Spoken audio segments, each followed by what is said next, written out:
വീണ്ടും ന്യൂയോർക്കിലെത്തി. സാധാരണ പോലെ തന്നെ ന്യൂയോർക്കിൽ മധുജിൻ്റെ വീട്ടിൽ തന്നെയാണ് എത്തിയിട്ടുള്ളത്.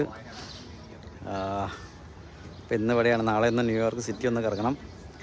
അത് കഴിഞ്ഞിട്ട് പിന്നെ നേരെ അറ്റ്ലാന്റയ്ക്ക് പോകും. പിന്നെ 3 ദിവസം അറ്റ്ലാന്റ് ഉണ്ട്. അവിടെ നിന്നാണ് പിന്നീട് നോർത്ത് കരോലിന പോകുന്നത്. അത് കഴിഞ്ഞ് 6-ാം തീയതി ആയിരിക്കും തിരിച്ച് മടങ്ങുന്നത്.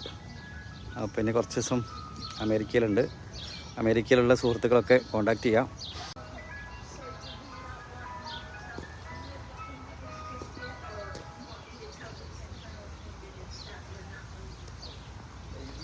ന്യൂയോർക്കിലാണ്, ക്യൂൻസിലാണ്. ക്യൂൻസ് എന്ന് പറയുന്ന സ്ഥലത്താണ്.